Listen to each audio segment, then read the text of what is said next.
Sibonge kakhulu ke kufanele Mhlongo kade ke sifundela indaba zeshumi egoqa zonke zosuku njengoba kulokhu kusile nje namhlanje zenzeka usesigoqeleke zona kanti ke thina ke siyaqhubeka nobaba uMpanza njengoba ke kade ngikutshelile umlaleli ukuthi sikhuluma ngani namhlanje sibhekeke kakhulukazi ukusunguleka kwaleli bandla elisha uchazileke ukuthi buyini ubuNazaretha.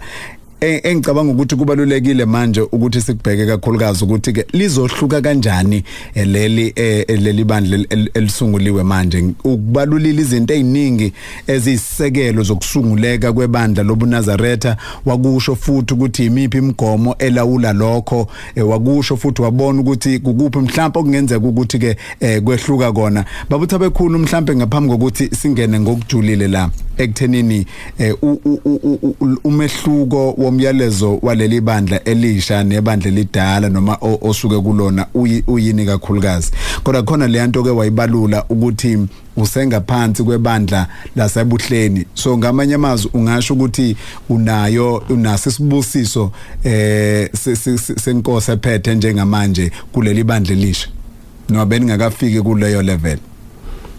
Angeke nginasi sibusiso kodwa ke angaze ngiye kubaba ngezizathu eziningi njengoba ngisho ukuthi kuneyinkinga ezikhona engeke ngifisa ukuthi ngikhulume lapha.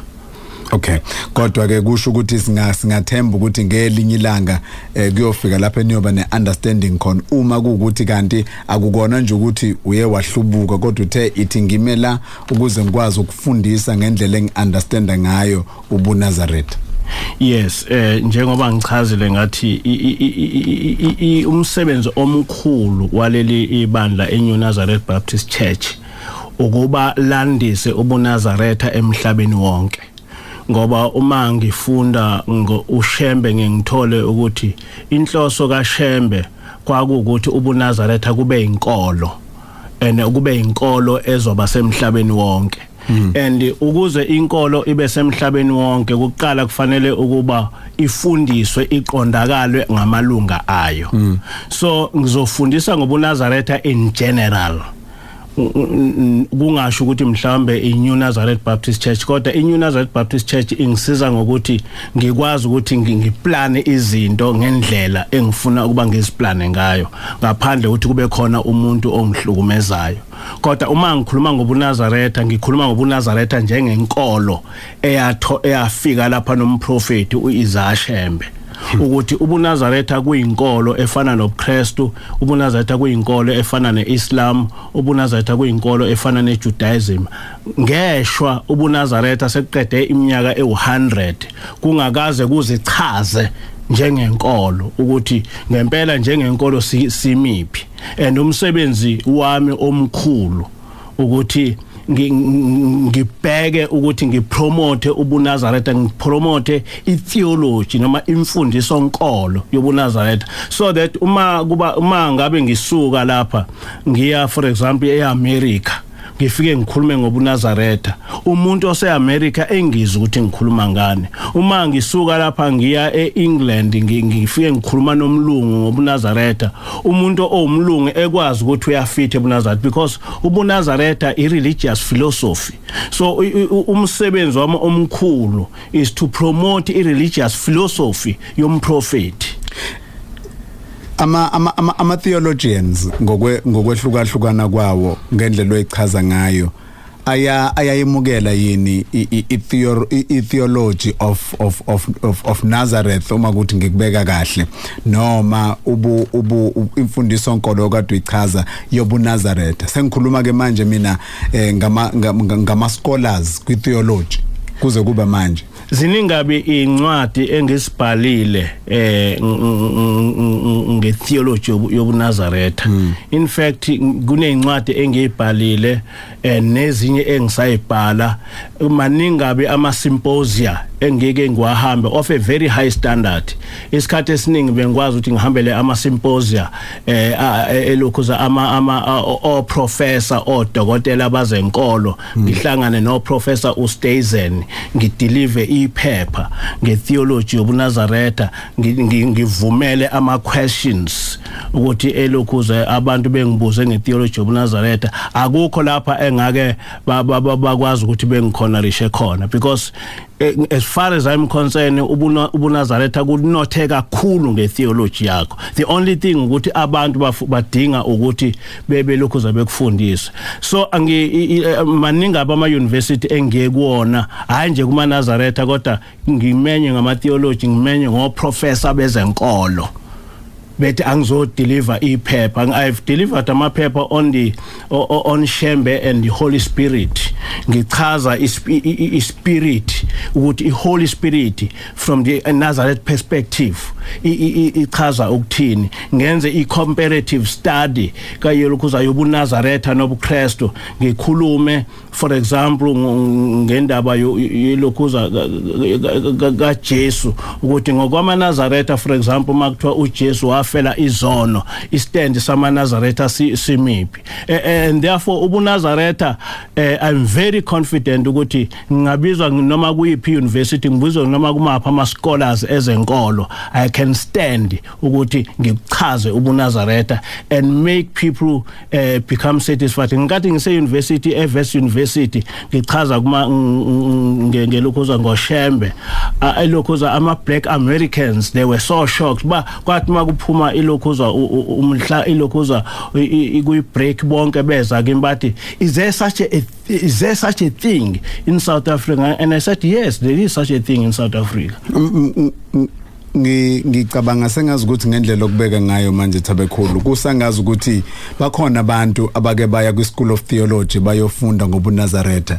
Angazi noma singaconfirma yini ukuthi bakhona abantu abanjalo noma wena ufunde itheology egeneral kodwa wawusuyabona wawusuyab-understand ubuNazaretha within a broader a school of thought le ekhulunywa ngeenkolo ezahlukahlukene wawusuyayibona ifeaturishwa ubuNazaretha noma ikhona isikole school of theology ekhuluma ngobuNazaretha ngokuze kuba manje ishwa esinalo thina amaNazaretha mhlambe nje ishwa labantu abamnyama ama theologians ama Christian lokhuza theologians amaningi abhalile ngoShembe.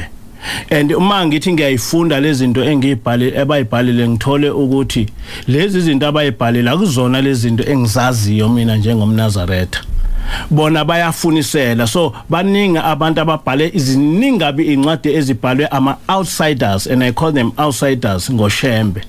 Kodwa mina I'm the only person oy insider obhala ngoShembe to correct ama outsiders about into abasuke beyisho ngoShembe ngoba labantu basuke beyisho ngoShembe kusuke ngayiyo lento engiyaziyo mina and mase ngibhala mina they are convinced because ngibhala ngento engiyaziyo. Kubhekwe phambili ke manje kuyacaca ukuthi kunesidingo sokuthi itheology yobuNazaretha bayi-understand nabantu abalandelayo kakhulukazi abantu abafuna uku-assume i-leadership role ebandleni lobuNazaretha.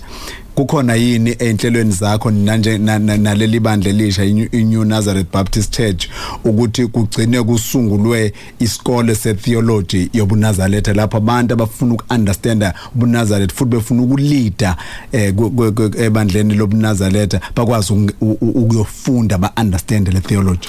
Yes, in fact uNkulunkulu yoba akangibusisanga uma ngiyokufa ingenzekile leyo nto ukuthi kube khona nje a school of theology yamaNazaretha. And njengamanje bonke abantwana ngisho abasema university laba abayamukela leadership yami we spend so much time sifundisana ngetheology yobuNazaretha and sesike sa approachwa ngabanye abantu from outside aba offerishayo ukuthi bengasingakwazi ukuthi besisize uma ngabe sifuna ukwakha isikole esizofundisa ngetheology yobuNazaretha ngoba ngaphandle kokuthi kube khona isikole esifundisa ngetheology yobuNazaretha akwazi ubuNazaretha ukuthi kugcwale umhlaba wonke ngoba njengamanje na izinto ezikhulunywa ngamaNazaretha ngobuNazaretha nangoShembe they are only sentimental yabo. Abantu bachaza uShembe ngama feelings abo ngoShembe abachazi uShembe ngezimfundiso zakhe Kusenenkinga nje ukuthi amaNazaretha echaze uShembe ngezimfundiso zakhe, because nalo muntu uqhamuka nalokho ethi uShembe ukuthi nalo eqhamuka ethi uShembe ukuthi eqhamuka ethi uShembe ukuthi, then ngenkathi abantu bechaza uShembe ngama feelings abo noma ngama sentiments abo, uma usuya manje na ke kubantu ke manje na ke osekufanele ubafundise ngoShembe ukuthi who is Shembe, nalo uzoqhamuka ngokuthi hayi mina ngithi uShembe ukuthi hayi mina ngithi uShembe ukuthi. It's not a question ukuthi hayi mina ngithi, it's a question ukuthi uShembe uthi ubani. And uma uthi uShembe uthi ubani kufanele ube in a position to quote, and that is a scholarly approach. And awukwazi ukuthi uyoshumayela kubantu abahlakaniphile uye kuAmerica uye ko England ulokhu uze ubuNazaretha ungenayo ischolarly approach about umprofeti wakho, ungenayo ischolarly approach about inkolo yakho. So ileyo nto yokuqala okufanele ukuthi siyenze sekuphele 100 years amaNazaretha akhona neyodwa incwadi aseke ayibhala, akho nje into ene sense sebeke bayenza. Instead sithola alokhuza amanye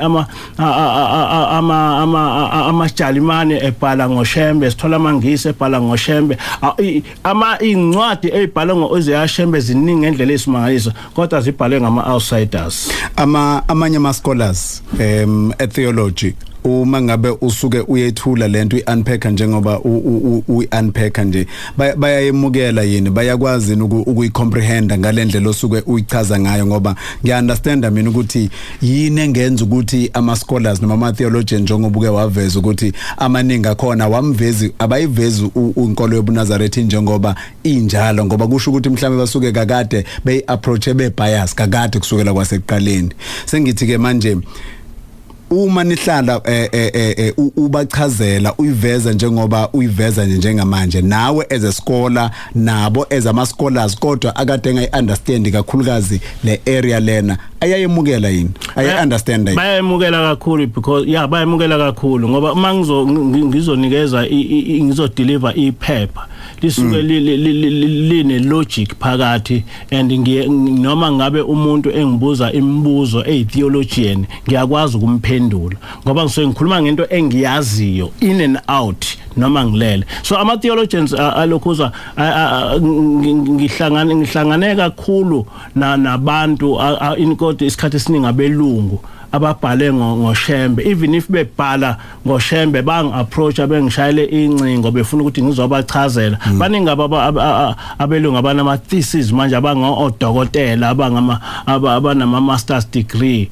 ngoShembe bezo-approacha mina ngibachazela. Abaningi bebemdefine as ubani, bebemdefine kanjani uShembe makuthiwa banikeza njena ama-characteristics kaShembe nobuNazaretha bakhe? Bebembuka njengenkosi ongathatha njengokuthi kuhle kwenkosi yakwaButhelezi, uthola ukuthi bamsondeza eduze kwalapho kunokuba umphathiswa wezwe likaNkuluNkulu? Bebemchaza kanjani? Ushobaphi ke outsiders? Ngisho ama outsiders, yes. Ama outsiders ahlale very bias elokhuza ebhala ngoShembe.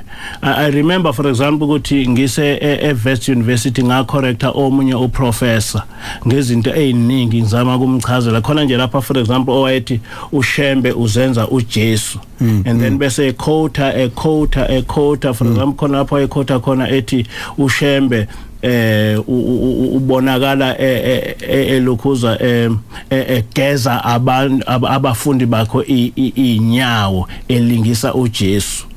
Ngase ngithi mina uyazi ngiyadabuka uma ngabe umuntu oprofessor ekhuluma into eumbhedo kanje, ngoba uJesu ngenkathi egeza abafundi bakhe inyawo wathi lokhu ngikwenza njengothisha ukuthi nani nikupractice.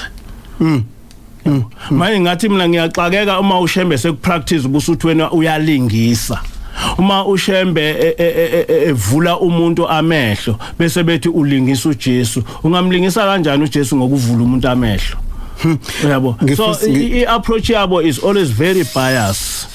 Okay. So those are the things ezengikhalisa ukuthi abantu abangamaNazaretha bayekela abantu abangazilutho ngobuNazaretha ukuthi bekhulume izinto ngempela ezingayakhi sense.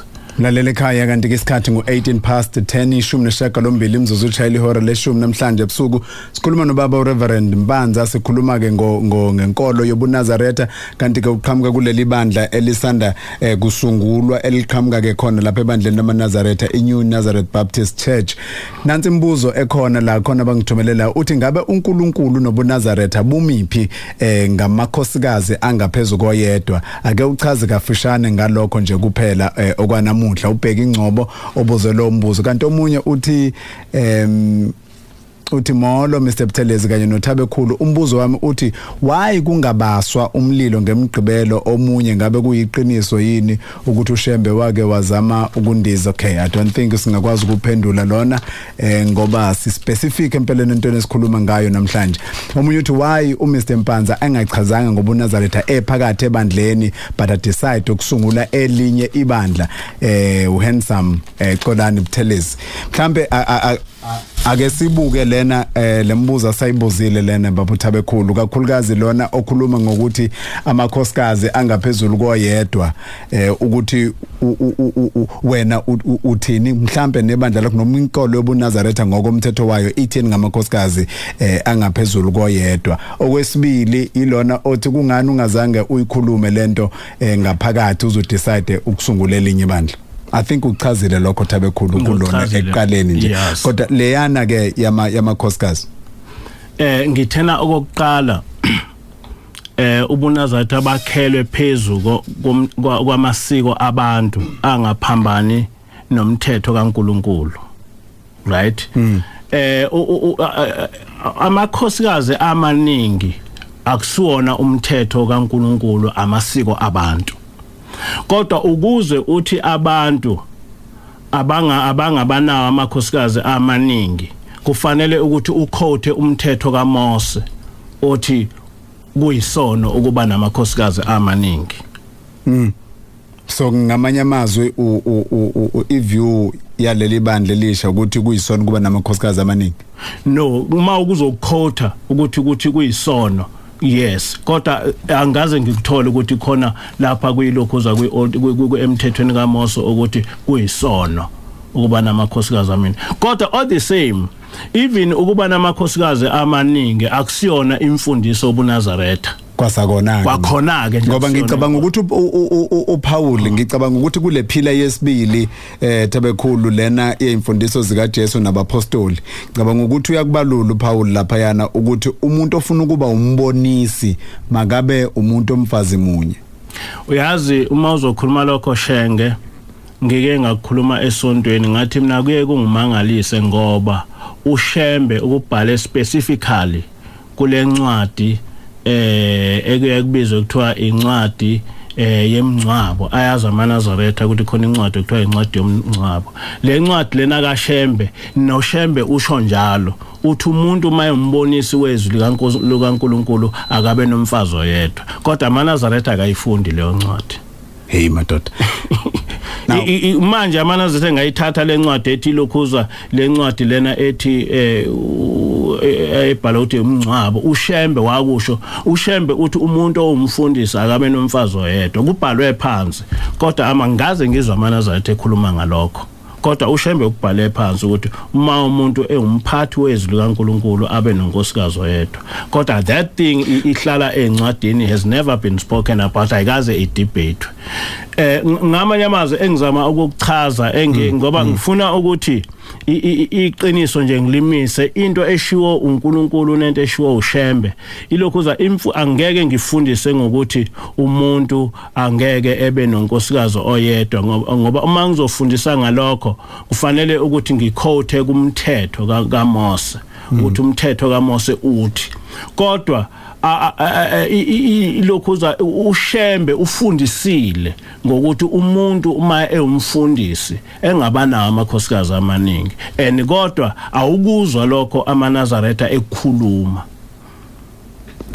ngicabanga ukuthi enye into ebalulekile la kakhulukazi umlaleli afuna ukuyibheka la ingenxa yokuthi kaningi sizwe ukuhlangana kwenkolo yobuNazaretha nezinto ezenzeka kakhulu njengamasiko ezizwe ngezizwe kakhulukazi ke isiko laseAfrika lokuthola khona ukuthi umuntu namakhosikazi amaningi ahlukahlukene kodwa kuyakuveza futhi ukuthi akukho lapho kucace kahle khona ukuthi kukuphi lapho kuthiwa khona yes or no encwadini kaMose sikuthola kodwa encwadini lapho kukhuluma khona uPaul kodwa ngicabanga ukuthi singama ke babuthabe khulu kuleli lokuthi uma umqali wobuNazaretha okungushembe ekubalula ukuthi umuntu ofuna ukuba umbolisi makabe umfazi munye kusho ukuthi ke kungenzeka ukuthi ukubhayisa kwimfundiso kaJesu nabapostoli mhlambe that's why ngithena ubuNazaretha bakhiwe kuphela ngaphansi kwemthetho kaMose kwakhiwe futhi ngaphansi kwezimfundiso zikaJesu nabapostoli umprofeti walikhotha lonke iBhayibheli okay asiphethe Thabekhulu la ngokuthi sibheke ukuthi kahle amakhosi akwaShembe mangaki noma mhlambe bonkulunkulu bakwaShembe bangaki sikusho lokho ngenxa yokuthi ugcina ungazi noma umuntu ongunkulunkulu la uShembe noma uNkulunkulu ngiyacabanga ukuthi uzothi Thabekhulu uyichazile lento from the beginning ukuthi lento yakhelwe phezulu komthetho kaNkulunkulu ocacile but kaningi sesithola ukuthi ugcina suba confused abantu sibamemela kuShembe than ukubasusa sidlule kuShembe siye kuNkulunkulu uthola ukuthi siqhakambisa yena kakhulukazi ukuthi wenza ukuthi sigcina singamuzi uNkulunkulu evela ukuthi wenza ukuthi uNkulunkulu wenza ukuthi siza umuntu ukuthi wenza ukuthi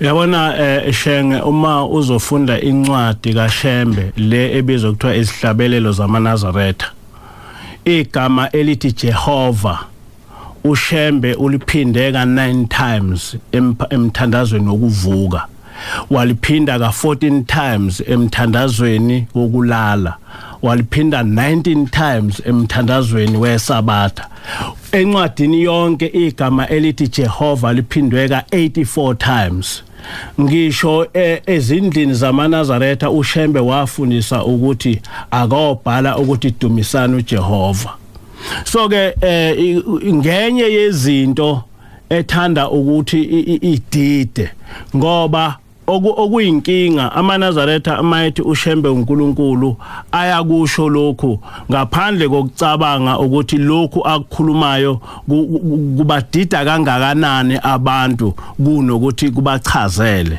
eninkinga enkulu ke kulokho ukuthi njengoba sekuqhamuka abaholi abaningi njena abantu baqala sebebuza ukuthi ingempela uNkulunkulu kwaShembe bangake whereas uShembe akakaze efundisa ukuthi uNkulunkulu uShembe wafundisa ukuthi umprofeti kaNkulunkulu uShembe wafundisa ukuthi uyinceku kaNkulunkulu uma ungathatha nje ihlabelelo sonke nezimfundiso zikaShembe ngisheshumayela uShembe wayesichaza ukuthi umprofeti kaNkulunkulu uyinceku kaNkulunkulu akakaze esho ukuthi uNkulunkulu ngakho ke akuyona into ekuhlakanipha ukuthi uma ufundisa ngoShembe ufundise ngemizwa yakho kufanele ukuthi uma ufundisa ngoShembe ufundise ngezimfundiso zakhe ukuthi yena uthe mangabe efundisa wasichaza ngokuthi ubani ngoba into amaNazaretha kofanele ukuthi eyifunde ukuthi uma ngabe uzofunda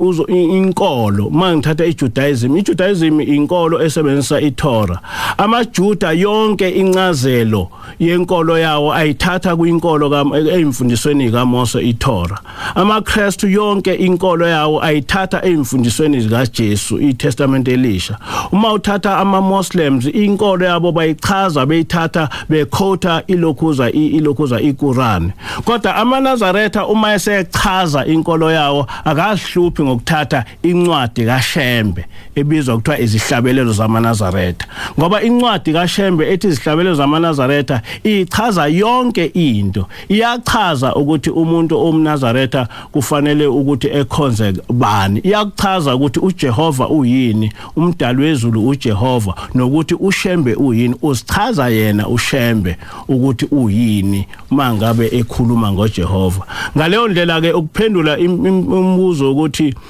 bangaki oNkulunkulu ebandleni lamaNazaretha uNkulunkulu munye ebandleni lamaNazaretha ngokufundisa kaMprofeti umunye igama lakhe nguJehova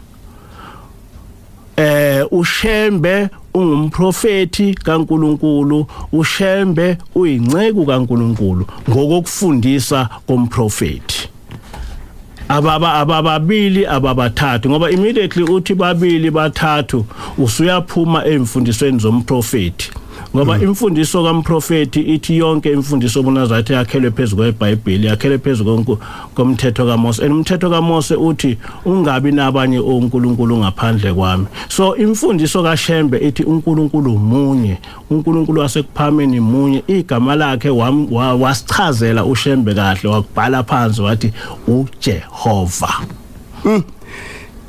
mhlambe ke asiphethe ke babo Thabekhulu ngokuthi leli bandla selikhona njengamanje iNew Nazareth Baptist Church njengebandla elisha imigomo enihamba ngayo iyona kanye leyana yokuqala akukho kunye okuguquliwe akukuningi esingakulindela njengezinto eziguquliwe okuzoba kuningi okuzobukeka sengathi kuguquliwe ngoba into enkulu engizoyigcizelela ukufundisa ubuNazaretha njengoba kwakufundiswa umprofeti ubuNazaretha esizokufundisa ubuNazaretha njengoba kubhaliwe phansi asizokufundisa ubuNazaretha ngezinto ngeke silandele izinto zabantu esizazi kahle ukuthi okokuqala ziphambana nemfundiso yomprofeti okwesibili ziphambana nemfundiso umprofeti othena asiyifunde iBhayibheli amaNazaretha zo encourage ukuthi umNazaretha nomNazaretha kufanele beneBhayibheli umNazaretha nomNazaretha kufanele okokuqala eyokwazi ihistorical background yobuNazaretha umNazaretha ebeclear ngokuthi umNazaretha yini kusukela elokhuzeni kusukela kuMose ngakho ke umsebenzi wami omkhulu ukuthi okokuqala ngicompile izincwadi ezifundisa ngehistory yobuNazaretha ukuthi ubuNazaretha kusukela kuMose kuza kuJesu kuze kube manje kudevelope kanjani umoya oyingcwele esizwe uJesu ekhuluma ngawo yilona athi mangabe esehamba uze athi uJesu uyohamba ukumele ahambe yena ukuze loyo umkuzo umoya ingcwele ubuse wehla uthatha over ngamanye amazwi ngifuna ukuzwa ke la ukuthi uma nikhuluma nani ngomoya ingcwele nikhuluma ngawo kanye lo noma kukhona omunye umoya enikhuluma ngawo umoya oyingcwele uShembe umoya njengoba ngakuchaza kule ntshumayelo yami ukuthi uShembe wasichaza ngokuthi kukhona uShembe owomkhathi who is a spirit bese uShembe womkhathi ehlela kumuntu so uma sikhuluma ngomoya oyingcwele uShembe umoya oyingcwele that's why ngangithi kuma kolokhoza no ukwazi ukuthi uShembe uthi uNkulunkulu ngoba uShembe uyichazile ukuthi uyini njengoba ngithi nje uShembe umoya oyingcwele ngisho ngoba esihlabelelweni kushiwo ukuthi uShembe umoya oyingcwele mangithi siphilisa ngoShembe siphilisa ngomoya oyingcwele owasho uJesu ngikusho ngoba uma uvula ihlabelelo 58 uthi uShembe masithandazela abantu ethi lowo owasethembisa wona ngoJesu Kristu inkosi wathi ngeke usishiye sisodwa uyosithumela umoya oyingcwele and therefore lento engikhuluma mangithi umoya oyingcwele esisiphilisa ngawo umoya esawethenjiswa uJesu ngisho into eshiwo uShembe specifically uma ngithi uShembe umoya umduduze ngisho ngoba kusho yena ngoba mawufuna ufunda isihlabelelo 139 sithi ufikile umthokozisi and uJesu ukhuluma ngomthokozisi so uma ethi uShembe ufikile umthokozisi uchaza uShembe ukuthi uShembe umthokozisi uShembe umoya oyingcwele noma ewumuntu ngakuchaza ke kabanzi lokho kuyilokho kuyi subject in itself why sithi uShembe umoya oyingcwele njengesikole babompanza sizokubona kungekudala uvula izinkundla ze debate ngoba ngicabanga ukuthi njengoba kukusha lokho endlebeni zabantu abaningi kuyi subject of debate ukuthi sizobuya I'm prepared to argue ukuthi uShembe umoya oyingcwele scholarly I can engage in a scholarly debate on that issue. Baba siyabonga kakhulu ukuthi usiphi isikhathi sakho uzosichazela ngeke sakwazi ukuyiqeda yonke namhlanje kodwa ke engingakusho ukuthi ngaphezulu kokuthi umuntu uyazi ngobuNazaretha kodwa into engicabanga ukuthi iye yagqama kakhulu namhlanje ilena yokuthi kusho ukuthi kanti sonke sibe ignorant kodwa kuqala kuloqobo lwali ibandla lamaNazaretha futhi njengoba ushilo ukuthi le ignorance iveli phakathi nasebandleni ingakho kukhulunywa izinto egcina uthola ukuthi mhlambe azinayo substance ekwenza ukuthi uunderstand ngempela ukuthi ubuyini ubuNazaretha kodwa lencazelo sinikeze yona namhlanje iphosa inselelo kakhulukazi kuma scholars ukuthi ayibuze imibuzo ngalezi zinto kade uyichaza ukhulumile eqaleni ukhuluma ngecomparative study owayenza ama scholars umsebenzi ofanele awenze manje yiyo kanye futhi leyo comparative study yokubuka ke manje leli bandla lokuqala lobuNazaretha njengendlela elipractice ngayo indlela enithene nokufanele ngabe kuhanjwa ngayo bese ke bekubuka ke manje ke futhi kwi context yezwi lenkosi iBhayibheli lekuyilona esilisebenzisayo nani enithi nakhele phezulu kwalo bese kuzothi ke ngaphezulu kwalabo ke kuwena mlaleli ekhaya kubalulekile ukuthi nawe zibuze funda ufune izinto ezokunikeza ulwazi ngalezi zinto ukuze ukwazi ukuzazi nawe ubaba ke umpanzi ushilo ukuthi kunencwadi ayibhalile ngofisa nami nje baba ukuthi ngiphinde ngithole ngiyifunde mhlambe sophinda futhi sithole ithuba lokuphinda uma sesibonile nencwadi sesikwazi ukuthi umuntu esene substance angakwazi ukuthi akubuze sesazi izinto eziningi ngaphezulu kwalokho sichazele khona namhlanje. Ngiyabonga. Siyabonga kakhulu baba Thabekhulu. Okay. Bekubaba ke Reverend Panza webandla iNew Nazareth Baptist Church kade sinikeza namhlanje. Bona ke kakhulu. Qinisekile la ukuthi kuningi ozokuthola namhlanje kuleli hour. Abaningi ngiyazi ukuthi wena mlaleli usuke wezwa ukuthi ibandla lobuNazaretha kunebandla elisha elisanda kusungulwa enkolweni yobuNazaretha okuthiwa iNew Nazareth Baptist Church. Uke wamuza ubaba uReverend Mpanza ekhuluma ngalo leli bandla nathi ke sithe ake simmeme sizwe ukuze sikwazi ukuqonda kahle ukuthi hawu kuzwakala kuyinto ehlukile ngokuphelele kumyalezo esuzwe kakhulukazi unikezelwa yibandla lamaNazaretha esikhathini eside sedlule kodwa manje sifike esikhathini lapho sithola khona lokho esingakubiza ngokuthi iversion ehlukile kakhulu kunalena esike sezwe ngayo ngaphambilini sasisithi ake simmeme ukuze nathi sizizwele ukuthi kwehluka kuphi yini lena yenza ukuthi kuze kusungulwe leli bandla elisha elikhona njengamanje yini lena eliza nalo umyalezo mune eliza nawo ukhona ke ubaba uReverend Mpanza okuyena ke ongumsunguli waleli bandla iNew Nazareth Baptist Church. Thabekhulu asikubingelele emsakazweni sukwamukela futhi emsakazweni ukhoze ebusuku. Nibingelela abalaleli ngiyakubingelela msakazi. Thabekhulu sizwile ngokusunguleka kwaleli bandla elisha njengoba libizwa kanjalo futhi ukuthi New Nazareth Baptist Church.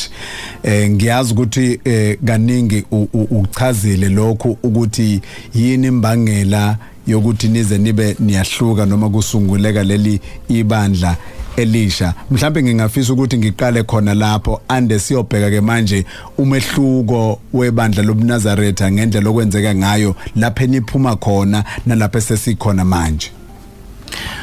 Msakazi uma ngizokhuluma ngesizathu sokuphuma njengoba ngake ngakusho ekuqaleni inkinga engibhekane nayo ukuhlukumezeka ebandleni obekungenza ukuthi ngingakwazi ukuthi ngifundise ngendlela engicabanga ngayo ukuthi ubuNazaretha buyibo kodwa lokhu kuhlukumezeka kuzange kwaba ukuhlukumezeka okwenziwa ibandla lonke kwaba njena abantu abathize njena osekuze kwaphela iminyaka ewu7 bengihlukumeza ngendlela ezixakile okwaze kwacaca ukuthi ekugcineni ngizoyithola ngumuntu nje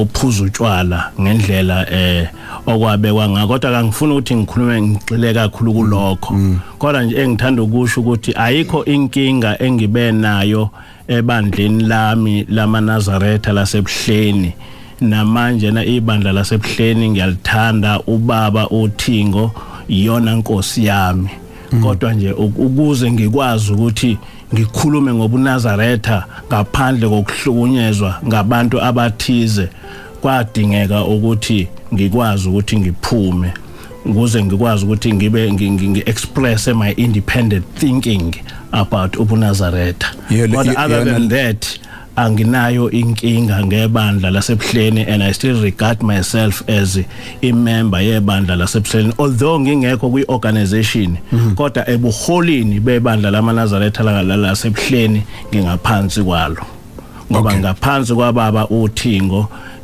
yonke isimo sami silapho kodwa kwi-organization angikho I'm independent because of ama internal problems engahlangana nawo. Ukhuluma nge-independent thinking ukuthi uye waphuma ngenxa yokuthi ufuna ukuapply ukuzicabangela kwakho okuzimele kungenzeka ukuthi mhlambe ikona kuumsusa wokuthi baze bakuhlukumeze ngaphakathi ebandleni okungukuthi bebehluleka ukuunderstanda ukuthi uthini lapha ecabangeni kwakho nasekubukeni kwakho nasekuchazeni ubuNazaretha ngendlela obuunderstanda ngayo. No ngeke ngisho ngithi bebehluleka abantu abaningi abangamaNazaretha bebenganayo inkinga kuzo zonke izinto engizikhulumayo kodwa bekungabantu nje bengabathatha ngokuthi bebenomona other than ukuthi bekukhona into abangayizwa ngoba ayikho into sengeke ngayifundisa kumaNazaretha abangayazi namanje na abamaNazaretha angiapproacha ngezinto eziningi ngoba ngifundisa ngoShembe nobuNazaretha and yonke into engiyifundisayo iyinto based kuma teachings omprofeti based ema teachings oShembe bonke. So ke angizange ngaba nayo inkinga ukuthi khona abantu kumaNazaretha abangazange bangizwa laba babengihlukumeza kwakusuka nje emoneni hayi ukuthi ngempela kube kuyinto engathi ihlangene nokuthi khona into abangayizwa. Ngifisa manje siphindele emuva ngesikhathi kusunguleka ubuNazaretha noma mhlambe ngaphambi kokuthi ngifike kulomunqa Thabekhulu awukuchazele ubuNazaretha kahle buyini ngithi angibuze lokho ngoba kaningi uyuthola ukuthi uma ngabe suke kuchazwa inkolo yobuNazaretha umuntu njena mhlawumbe ongafana nomuntu ongekho ebandleni lamaNazaretha uthatha ngokuthi inkolo yamasiko angazi noma ngingayibiza ngokuthi cultural religion noma mhlawumbe omunye aphinda kuhlanganise futhi nenkolo yabaphansi okuyi ancestral religion uma ukuthi khona into enjalo kuningi ongathola ukuthi umuntu udefine inkolo yobuNazaretha yingakho ngithi mhlawumbe umuntu akaqale lapha ku-understandeni ukuthi kahle iyini inkolo yobuNazaretha. Ngiyabonga msakazi inkinga esibe nayo thina abantu abamnyama nje in general ukuthi okokuqala kasifundi ngoba inkolo yobuNazaretha okokuqala yethulwa umprofeti nomnikazi wayo the founder of uNazaretha wayichaza kahle waba nencwadi owayishiya wayibhala yena uqobo lwayo ebizwa ukuthiwa izihlabelelo zamaNazaretha. Izihlabelelo zamaNazaretha ziyincwadi engayithatha ngokuthi iyiBhayibheli yamaNazaretha. Kodwa manje ke inkinga esifike sabhekana nayo ukuthi amaNazaretha uma echaza inkolo akazihluphi ngokuthi eyobheka izimfundiso zomprofeti. Ngenhlanhla ngiwumuntu ozalwe kuleli bandla nabazali bami bazalwa kuleli bandla ngakho ke konke ukushintsha kobuNazaretha ukuthi kwakunjena ekuqaleni manje sekunjena into eyenzeke phambi kwami. So ke for example ngizokubeka nje ngithi into yokuqala uma ungase ubuze umNazaretha ukuthi umthetho wokuqala wobuNazaretha uthini, what is the first commandment yobunalokhuza yemfundiso kaShembe. I-first commandment nje yelokhuza yemfundiso kaShembe ithini. Uma ungabuza amaNazaretha labo ngeke bekwazi ukuphendula le in spite of the fact ukuthi yonke lento ibhalwe encwadini kodwa ngeke bekwazi nje ukuba bekutshela. Uma ungase ubuze ukuthi ama guidelines obuNazaretha athini, ama basic principles, ama basic guidelines obuNazaretha athini. Izinto lezo ngisho ngathatha abantu abangamaNazaretha abafundile abangeke bekutshela. So uShembe ngenkathi akha ubuNazaretha amaNazaretha wawakhela incwadi, and le ncwadi lena ibizwa kuthiwa izihlabelelo zamaNazaretha. Le ncwadi lena ihlukene izigaba ezine. Isigaba sokuqala isigaba esibizwa ukuthiwa umthandazo wokuvuka. Umthandazo wokuvuka ufundisa ngokubaluleka kokusebenza komuntu oyikholwa. So it's all nje i-theme nje yonke umthandazo wokuvuka is about ukubaleka kokusebenza. Bese kuba khona umthandazo wokulala. Umthandazo wokulala ufundisa ngokuthandaza, ngokubaleka kokuthandaza komuntu oyikholwa, ukuthi ukuthandaza kuyini, ukuthandazwa kanjani, yonke leyo nto. Bese kuthi kuba khona umthandazo weSabatha. Umthandazo weSabatha ufundisa ngenkolo yobuNazaretha in general. Bese kuba khona izihlabelelo zamaNazaretha. Izihlabelelo zamaNazaretha zihlanganisa yonke into. So ukuthi ubuNazaretha kuyini, kufanele ukwazi ukuthi ufunde umthandazo wokuvuka, uwazi ukuthi uthini, ufunde umthandazo wokulala, uwazi ukuthi uthini, ufunde umthandazo weSabatha, ufunde zonke izihlabelelo eziqanjwe uShembe. Now ilokhuza umthetho wokuqala kaShembe uma ekhuluma ngobuNazaretha njengenkolo utholakala kulokhuza kuverse 3 and 4 wencwadi yeSabatha, lapha ethi khona uShembe, mesabeni uJehova zizukulwana ngezizukulwana, nigcine imithetho yakhe anilobela yona uJehova ngenceku yakhe uMose, ukuze ukudumisa kwenu kwamukeleke kuThixo wemkhosi. Ngokuba uma ningamdumisi ngemithetho yakhe, akawuyamukela imithandazo yenu, akasoze anehlisela izibusiso uma ningayilalela imithandazo yakhe niyigcine. So uverse 3 no 4 wencwadi ukuqala kokuvula komthandazo lokhuza weSabatha utshengisa ngokusobala ukuthi ubuNazaretha, inkolo yobuNazaretha yakhelwe emthethweni kaNkuluNkulu owawushiya lapha emhlabeni ngenceku yakhe uMose. And therefore immediately usho njalo kuyacaca ukuthi ubuNazaretha kwakhelwe eBhayibhelini, kwakhelwe emthethweni kaMose, kwakhelwe kwiTorah. So any person ofuna ukuthi azobuNazaretha okokuqala kufanele ukuthi introduction ilokhuza uma ngabe ufunda into noma yini kuyakufuneka kuqala ube nehistory yayo, nehistorical background yawo. Noma abufunda umthetho kufanele wazi iRoman law, uma wazi ufuna ukufunda ngeSouth African law, ngoba yonke into yeSouth African law iqale kwiRoman law bese kuza kwiRoman Dutch law. So uma ubuNazaretha kwakhelwe phezu kwezimfundiso zikaMose, ubuNazaretha even igama elithi Nazarite is igama lesHebheru, yabo, ngoba umsuka walo usuka elokhuzeni enkolweni kaMose. Igama ethi ilokhuza uNazarite ligama lesHebheru, and therefore yonke into yobuNazaretha yakhelwe phezu kweBhayibheli, yakhelwe phezu komthetho kaMose. Kodwa ubuNazaretha kunama pillars amathathu, njengoba ngishilo ngathi i-first pillar noma insika yokuqala yobuNazaretha umthetho kaMose. Bese kuthi insika yesibili yobuNazaretha izimfundiso zikaJesu nabapostoli okusho iNew Testament. Bese kuthi insika yesithathu yobuNazaretha amasiko abantu angaphambani nomthetho kaNkuluNkulu. Kodwa in practice what has happened, yonke lento isivele yaphela njengamanje ubuNazaretha usekushiftile, sekuvele kwaba into manje na engamasiko, kwaba inkolo yabantu. Yonke lento uma uthi uyayibheka uyithola ukuthi akuseyona into ephambana elokhu zehambelana nomthetho kaNkuluNkulu. Tabekhulu ngifisa ke sibuyele kancane emuva ngesikhathi uqala ukuyandlala uthe ubalula ukuthi uma uya nje ubuka uhlala phansi noma ubuza ibandla in general ukuthi bayasazi yini isisekelo senkolo yobuNazaretha wathi angeke bakutshele bengithi ngizokubuza ukuthi isiphi leso sisekelo wawusuyasiveza ngicabanga ukuthi uquote iverse kuwo incwadi leyana yesihlabelelo. Yes, ngikho incwadi yeSabatha verse 3 no 4 ilokhoza isisekelo senkolo yobuNazaretha verse 3 and 4.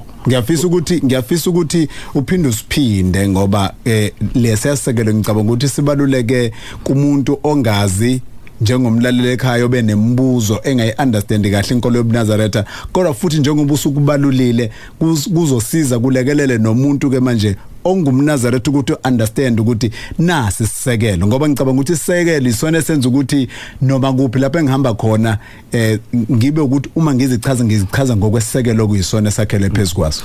Isisekelo senkolo yobuNazaretha njengoba yalethwa lapha umprofeti sakhelwe phezulu kwevesi lesithathu nevesi lesine somthandazo weSabatha.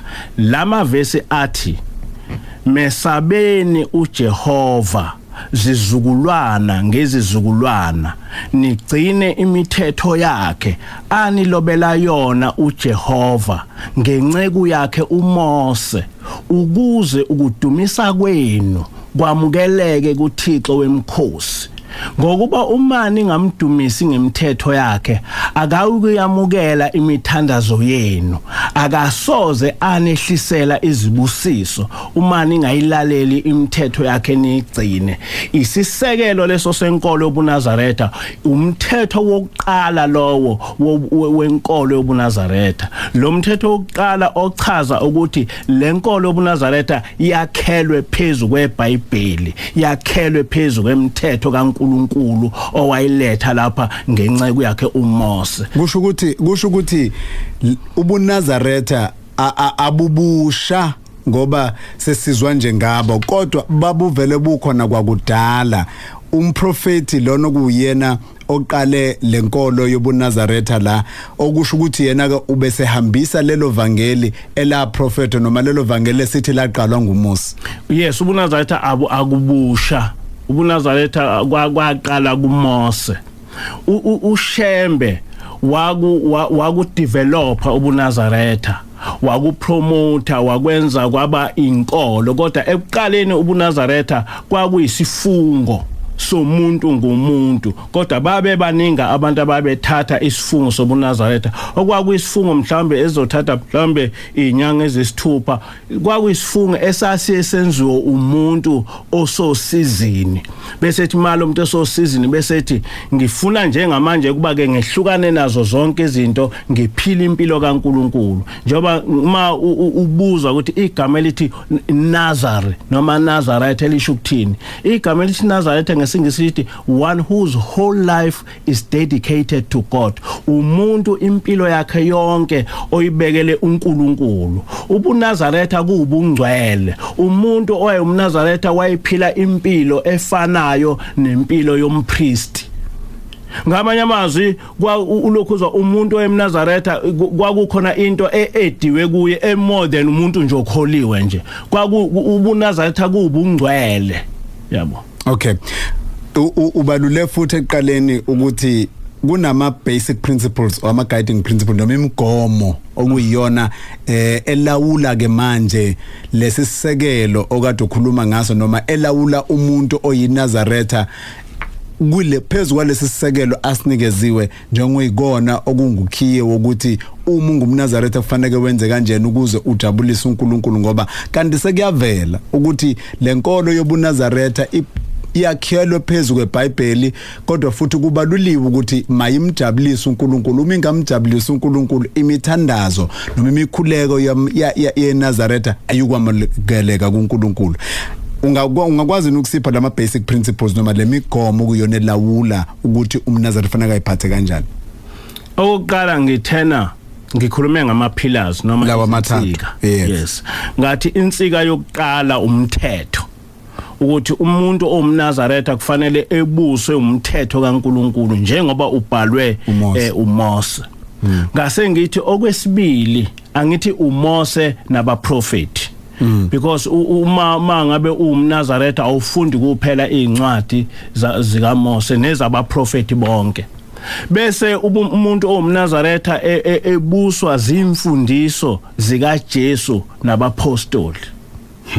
Bese kuthi ilokhuza umNazaretha ebuswe amasiko abantu angaphambani nomthetho kaNkuluNkulu. Ngamanye amazwi umuntu omNazaretha awusho ukuthi suka uyothatha amasiko akwezinye izizwe, kodwa isiko oligcinayo kufanele ubone ukuthi aliphambani nomthetho kaNkuluNkulu njengoba ubekiwe encwadini kaMose.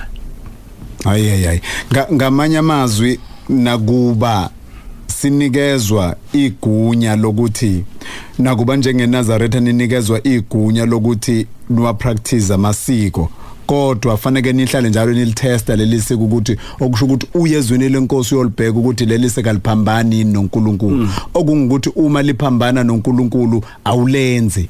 Yes, ukuthole abantu umsakazi bekhuluma bethi ngoba inkolo yamaNazaretha iyinkolo yamasiko, pho anikuphuzi ngani utshwala. Asikuphuzi utshwala ngoba umNazaretha ngokukaMose akakuphuzi utshwala. Umuntu omNazaretha akahlanganisi nesangoma ngoba ngomthetho kaMose isangoma asivumelekile. Umuntu omNazaretha akabhuli ngoba ngomthetho kaMose ulokhuza awuvunyelwe ukuba ubhule. And therefore awukwazi ukuthi uqhamuke ukuthi no izangoma izinto zakwaZulu. No, izinto zakwaZulu kodwa uNkulunkulu uyasiphika. And therefore uma lokhuza usiko lwakwaZulu luphambana nomthetho kaNkulunkulu akufanele ukuthi ulenze. Ngoba umthetho kaMose iwona ozothi ma uphambana uphambana nawo uNkulunkulu angawemukela umthandazo wakho. OkaMose ke manje lo mthetho esikhuluma ngawo. Yes, ubuNazaretha kwakhelwe ngaphansi komthetho kaMose. Yabo kusho uShembe akusiyona into mhlawumbe engisho ibhalwe phansi. Akuniphambanisi ke manje lokho noma mhlawumbe kuwo okunye kwezinto okungenzeka ukuthi zigcine seziniphambanisa kakhulukazi ngoba abanye abantu uma beya lapha yana enkolweni yobuNazaretha benomcabango othi ngiya lapha ngenxa yokuthi avumelekile amasiko, kodwa bese niyafika nivula lo mbhalo akwenza ukuthi abantu baphambane manje ebandleni ngendlela abalalele ngayo nangendlela abakade becabanga ngayo ngesikhathi beze ebandleni. Uma ukholiwe wazi indaba kaNkuluNkulu, indaba kaNkuluNkulu kufanele uyibeke njengoba injalo, yabo. Ikhona nje ngiyibeka lento ngoba usuthola ukuthi njengamanje njengoba ngisho nje ngithi kunezinto engizaziyo njengenzalo yamaNazaretha ukuthi lezi zinto zazingavumelekile, kodwa manje uyithole seyipractice njengazo nje lezi zinto zobungoma. Uthole umuntu eNazaretha eseyisangoma, uthole umuntu eNazaretha eseyibhula, sekulula nje ukuthi umuntu weNazaretha uyabhula, sekulula nje ukuthi umuntu weNazaretha uyisangoma, kodwa akwazi ukuthi uma ngabe ubungoma kuphambene noNkulunkulu asikwazi ukuthi singamaNazaretha sikhethe uhambe uyovula iBhayibheli uyovula uLevi uvule uLevi 11 verse 7 uthi umuntu oyiNazaretha akayidli ngulube, bese uyovula uLevi 11 verse 7. Kodwa uma usuvula u7 ulokhuza uLevi 19 verse 31 uthi ningaphendukeli kwabanamadlozi nakubathakathe ningabafuni ukuba ningcoliswe yibo, nginguJehova uNkulunkulu wenu. Bese uthi lokho apply lokho. Uma ngabe usuzofunda lapha kulokhuza kuLevi 20 verse 27 ukuthi owesilisa noma owesifazane elikubo idlozi noma umthakathi bobulawa nokubulawa bakhandwe ngamatshe igazi labo libe phezulu kwabo, lokho akusa apply kuwe. Umthetho kaNkulunkulu awuhambi kanjalo.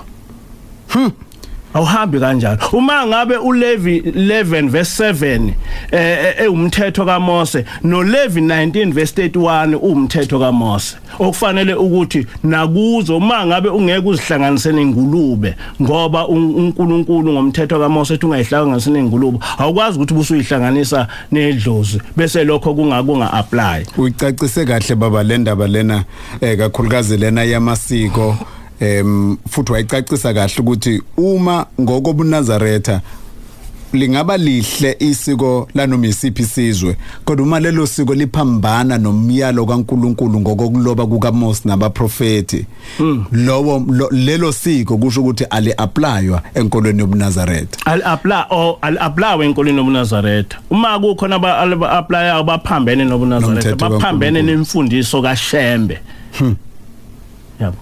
And then bese kuba ke ileno ibalulileke futhi baba yomthetho kaMose. Umthetho kaMose lapha sikhuluma ngesivumelano esidala oku iOld Testament, kodwa wawusubalula lapha as the second pillar izimfundiso zikaJesu nabapostoli. Kukhona lapho othola khona ukuthi nakuba izwi lenkosi licacisa futhi uJesu ucacisa ngokusobala ukuthi akazanga ukuzochitha okwesivumelano esidala kodwa wazogcwalisa okwesivumelano esisha. Kodwa siyazi ukuthi kukhona lapho uJesu afike khona aveze ezinye izinto okukhombisa ukuthi kwisivumelano esisha akusena sidingo sokulokhu siqhubeka sikpractice noma sikapply njengokwesivumelano esidala. Kumiswa kanjani la? Uyabona, angifuni ukungena kulokho ngoba interpretation noma incazelo yamaKristu ngezinye izinto zikaJesu azohluka kumaNazaretha, ngoba kwawona amaKristu engehlukana ngezinye izinto kaningi. Kodwa ngiyathanda ukuthi uma ubhekisisa for example lokhuza uMatthew 5 from verse 17 to 19, ubese uthatha incwadi yeSabatha uverse 3 to 4, uzobona ukuthi lama verse complement each other. Ngoba uthi uJesu lapha angizile ukuzochitha lokhuza umthetho nabaprofeti, bese ethi uJesu uma kufika umuntu efike echitha umthetho kaMose nabaprofeti efundise abanye kanjalo, uyoba ngomncane embusweni kaNkulunkulu. Kodwa uma kufika umuntu egcina umthetho efundisa futhi abantu kanjalo, uyoba ngomkhulu embusweni kaNkulunkulu. Uma usubheka leli verse leli busulibheka kuiverse lika Shembe manje na lika 3 no 4, uthi uShembe mesabeni uJehova nigcine imithetho yakhe, uma ningayigcini akawuyamukela imithandazo yenu. Ngamanye amazwi uShembe uchaza into uJesu ongazange wayichaza kahle. Uthena nje uJesu uyoba ngomncane embusweni kaNkulunkulu, kodwa uShembe wathi angeke ayamukele imithandazo yenu. Uyayizwa leyo? So manje na ke ulokhuza uma ngithi ulokhuza ubuNazaretha bakhelwe ezimfundisweni zika Jesu. For example, uma ubheka izimfundiso zikaJesu in general, nje uma uzofunda ubheka nje imfundiso zikaJesu nje in general, imfundiso kaJesu kunazo zonke izinto, imfundiso kaJesu ifundisa ngothando. Uyabona, ifundisa ngothando. Uma bengathola isikhathi bengakhuluma kakhulu ngokuthi uJesu ufundiseni ngothando nokuthi uShembe yipi indlela oyichaze ngayo lemfundiso kaJesu ukuthi iapply kanjani kumaNazaretha. Okay, kanti ke sihlele la no baba uReverend Mpanza webandla New Nazareth Baptist Church. Usitshela ke kakhulu usinikeza ukuthi kungani bebe naleli bandla noma ke besungulele libandla selisunguliwe manje. Kuningi asekuchazile, sizoqhubeka naye futhi emva kweindaba njengoba kufanele mhlongo ezofunda ke indaba zika 10 o'clock. Kanti ke zophinda futhi siqhubeke nobaba uMpanza kuze kube kuyagamanxa ihora leshumi namhlanje ebusuku. Uzwile ke mlaleli, ngicabanga ukuthi iningi izinto ozizuzile lapha. Yabona ke izinto eziningi ke kakhulukazi uma ngabe usukuthola ulwazi olusha lukwenza uyibuza imibuzo even more, okusho ukuthi imibuzo eminingi kade uvela unayo uthola ukuthi yaphenduleka kodwa futhi kube neminye imibuzo emisha ungangithumelela i-email utibuthelezi@sabc.co.za ukuze sikwazi ukuthi ke ubaba uMpanza kuphendule kulezo zinto kunezinto ezibalekile ayiwayibalula siyabuya mase efunda indaba zeshumi ufanele Mhlongo.